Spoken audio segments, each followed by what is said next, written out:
અમૃત પુષ્પ દ્વારકા સંશોધક શ્રી દિનેશભાઈ વિઠલાણી, તમે ક્યાંથી આવો છો સાહેબજી? કેશોદથી. આખું નામ આપનું? પ્રફુલભાઈ પંડ્યા. પ્રફુલભાઈ પંડ્યા. અને પંડ્યાજી અગાઉ અમૃત પુષ્પ લઈ ગયા હતા? હા. બરોબર. અને કેટલી બોટલનો કોર્સ કરેલો છે પ્રફુલભાઈ? 4 બોટલનો.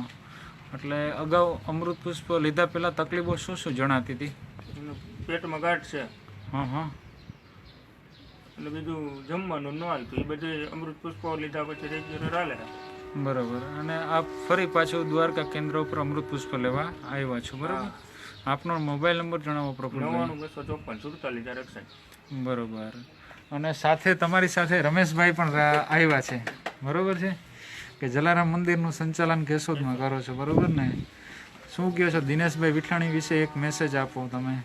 મારો મેસેજ એવો છે કે અત્યાર સુધીમાં છેલ્લા 4 થી 5 વર્ષની અંદર 100 થી ઉપર લોકોને અહીંયા મેં મોકલા.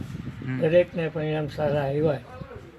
અને દરેક પરિણામ સારા આવ્યા પછી દરેક લોકો આવીને મને રિપોર્ટ આપે કે ભાઈ અમને બધાને સારું છે. એમાં પ્રફુલભાઈ પંડ્યા પણ અમારા અંગત મિત્ર છે. આજે આ તારી તમે તમારા હાથ ભાઈએ એના હાથ નીચે જીતીનભાઈને આ બંને જણાને જે તૈયાર કરી દીધા ને અત્યારે લોકોની સેવા તમે લોકો જે કરી રહ્યા એના માટે હું આજ કેશોદથી તમારા બેયનું સન્માન કરવા માટે આવ્યો છું.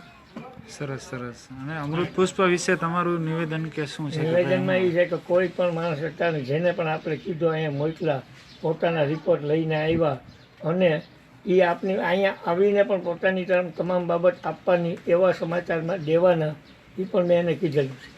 અને દરેક લોકો એના સમાચાર તમને આપે છે કે ભાઈ અમને સારું છે, અમને કેમ છે. સારું કહેવાય. આપનો મોબાઈલ નંબર જણાવો રમેશભાઈ. 97 55 57 300. બરોબર. કે ભાઈ કોઈ તકલીફ વાળા લોકો હોય તમારા વિસ્તારના, તો લોકો તમને પણ પૂછીને એક માહિતીથી અપગ્રેડ થઈ શકે, બરોબર છે? જય જલારામ. જય જલારામ.